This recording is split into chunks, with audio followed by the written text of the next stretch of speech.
Good day and welcome to another edition of Citizens Movement Radio News. Today is Friday, 7 November 2025. I'm Bernard Stele, ready to bring you the latest news and updates. Here are today's headlines on Citizens Movement Radio News. Mahere slams government for misplaced priorities. Gumbo calls for broad-based alliance against 2030 agenda. Auxilia Mnangagwa takes masses for granted, says Gondongwe. Now let's delve into the detailed stories.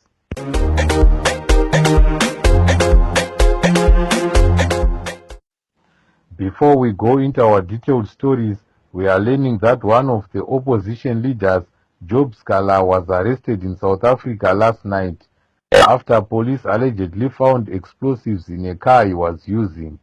According to his wife, Ellen Scala, the incident occurred after one of his hosts at a meeting took the car keys under the pretext of checking something. When Scala later left the meeting, police stopped and searched the vehicle and found the explosives. He is currently being held at a police station in Pretoria. Lawyers from both Zimbabwe and South Africa have been dispatched to assist him. The former Mount Pleasant Member of Parliament, Honorable Fadzai Mahere, slammed the government for misplaced priorities after the government this week announced that they have secured Crown Plaza Hotel for MPs. Posting on X, Mahere questioned the logic of buying hotels at a time when ordinary citizens are struggling for basic services like healthcare, food and water. Another former MP, Honorable Eric Gono, concurred with Mahere, describing Emmerson Mnangagwa's government as anti-people. Let's hear Honorable Gono speaking. A lot of questions again arise on how government makes its priorities after we've heard that they have acquired Monomotapa Hotel to be used by members of parliament. Not very long ago, we heard that the government of Zimbabwe is building several villas in Harare for the SADC summit, and one wonders why are those villas not being used as accommodation for members of parliament.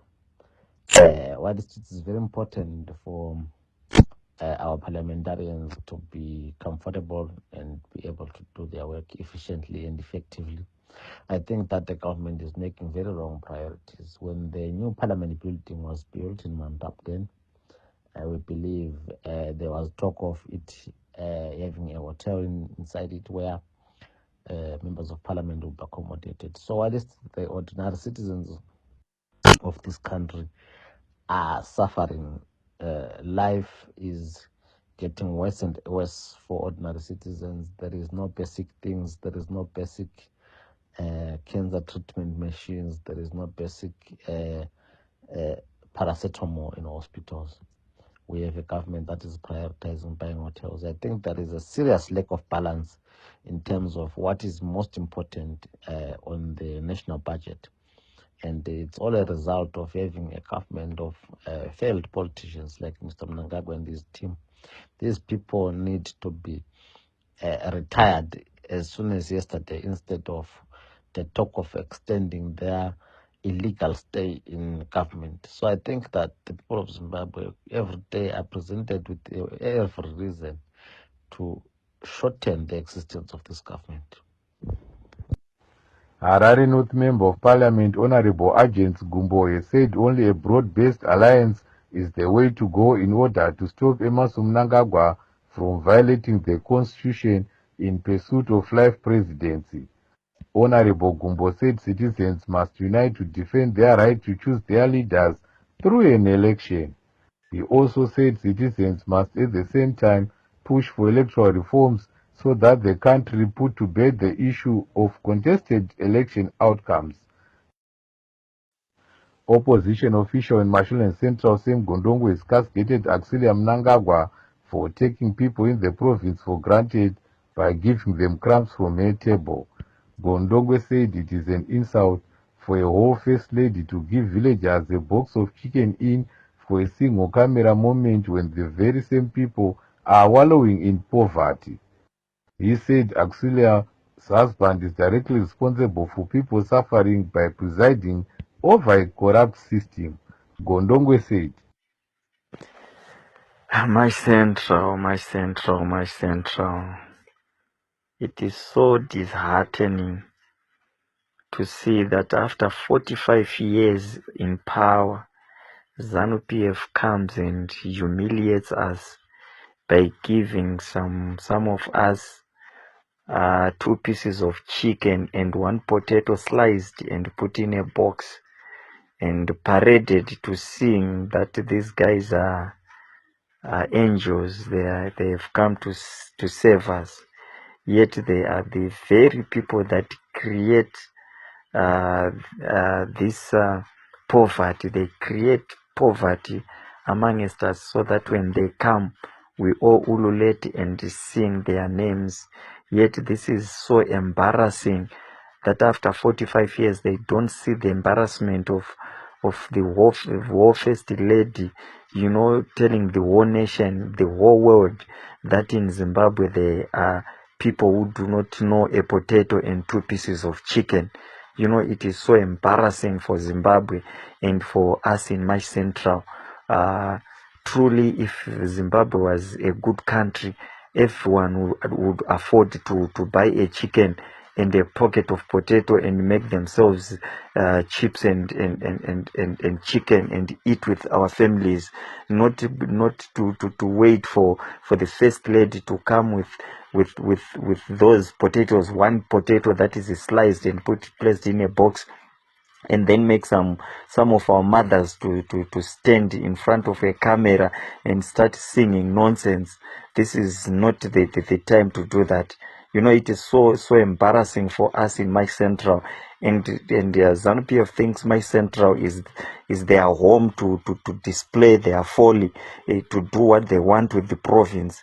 Yet one day they wake up and know that the province does not belong to ZANU-PF, but it is, my central belongs to every Zimbabwean and to every son and daughter that was born in my central. That is our province, not for anyone to come from somewhere and come in and start acting funny in our province.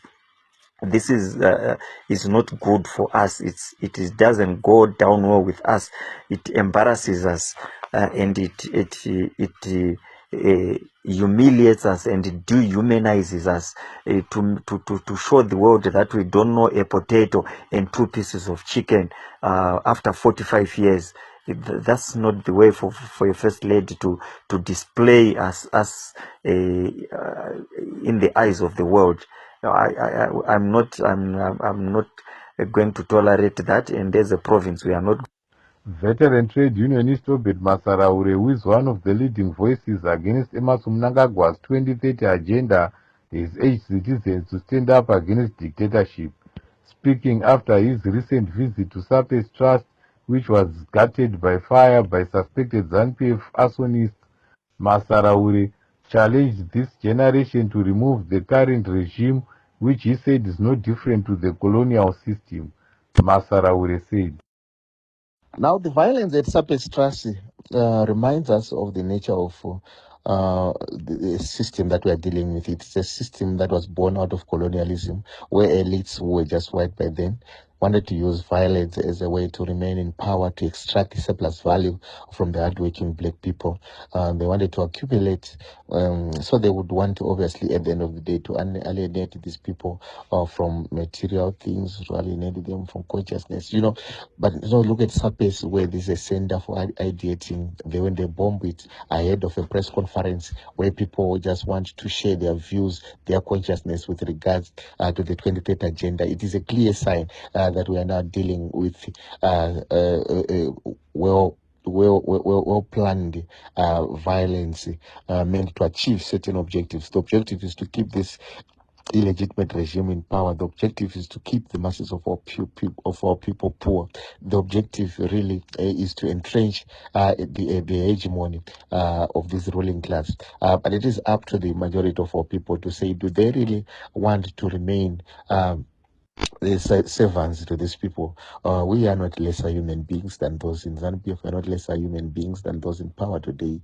We have the potential to really push to push back, to eliminate the violence completely. And the violence is also witnessed as economic violence against our people. So we've seen families who are being moved from their homes when Chinese corporates take over, destroying our villages, livelihoods, destroying even our environment. All that violence should be stopped. The violence against our young people who remain jobless. We want that violence to end. Everyone should live a dignified life. We don't want our young people to be consumed in drugs. So this is the task at hand for all revolutionaries to come together and say no to violence, and we want a better, peaceful, prosperous Zimbabwe, accommodating everyone.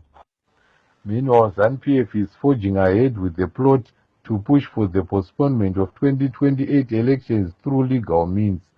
A Bulawayo-based non-governmental organization, Ibechulika Zulu, and its founder Mbuzo Fuzwayo, believed to be working in the interests of ZANU-PF this week, made an application challenging term extension. According to journalist Opo Uchungono, the application is part of a ZANU-PF plot where the application will be dismissed as a way of setting a judicial precedent that will allow for amendment of the constitution. The Mashonaland West Women Proportional Representation MP Honorable Mutsambo Mbedzi has called for the government to put mechanisms to track implementation of budget allocation. Honorable Murumbedzi said the budget consultation must not be only ceremonial but must take into account citizens' input. Let's hear Honorable Murumbedzi speaking. Thank you so much, Session Chair. My first intervention will be to the Minister of Finance. My name is Mutsambo Mbedzi from Mashonaland West. Honorable Speaker, I think we now need to be tracking implementation of past consultation outcomes. The people of Zimbabwe speak yearly, not once, and they submit priorities, they voice their frustrations and propose solutions, Honorable Speaker. But without a mechanism to check the implementation, these consultations that we do as Parliament risk becoming ceremonial. Therefore, Honorable Speaker, I propose that the Minister of Finance establish a public-facing implementation tracker in these days of AI, a digital dashboard that matches the past consultation outcomes with actual budget allocations and delivery milestones. Honorable Speaker, this tracker must be disaggregated by province so that we track it properly as Parliament. Honorable Speaker, my second will be on the strategic suggestion on tourism. We need tourism in communities. If we can mandate our budget allocations for community-based tourism projects, Honorable Speaker, tourism must not be confined to the elite corridors only. Communities in Binga, Hurungwe, Mondoro, Chimanimani have cultural sites and natural beauty, but they lack funding. So allocating resources directly to these community-run establishments and heritage trails decentralizes growth and empowers locals. I so submit. Thank you very much. Suspected state security agents abducted a nephew of Atu's President Obed Masaraure and his neighbor yesterday. The two who were abducted were named as Eliseo Masaraure and Leni Sabiti. The duo were held incommunicado for more than 1 hour as their captors were interrogating them on the whereabouts of Masaraure. At least 21 families were violently evicted from Arnold Farm in Mazoe, Mashonaland Central, and are now sleeping in the open along the Harare-Bindura Highway. The eviction, which is linked to Vice President Kembo Mohadi's son Mafenyadira, saw homes burned and property destroyed as families were given only minutes to vacate. The villagers have accused Mafenyadira of using state security agents to threaten them, despite a previous High Court ruling that halted their eviction. The victims are now appealing for justice and government intervention as the rainy season begins. A man named as Moses Rufenek was remanded in custody for attempting to disarm a security officer guarding Zimbabwe House, the official residence of Mr. Emerson Mnangagwa. He faces charges of criminal trespass and disorderly conduct. under the Criminal Law Codification and Reform Act. Prosecutors said he unlawfully entered a restricted area on November 4, 2025 and tried to grab an officer's SKS rifle while shouting, "Where is ED? I want to see ED." A scuffle broke out and Ruveneko was subdued and injured on his left hand before being arrested. The state opposed bail, citing his lack of a fixed address and potential to interfere with witnesses. In our sports news, with Scotland having been confirmed as champions of the Castle Lager Premier Soccer League last week, the focus now shifts to the relegation battle this weekend. Here are fixtures of weekend matches: Yada vs Dynamos, Highlanders vs Manica, Bigita Minerals vs Simba Bora, Lazy Platinum vs Chicken Inn, Capes United vs Moors, Scotland vs Greenfield, FC Platinum vs Rentals, and ZPC Kariba vs Tier 1.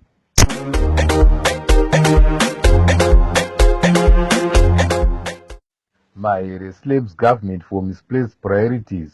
Gumbo calls for broad-based alliance against 2030 agenda.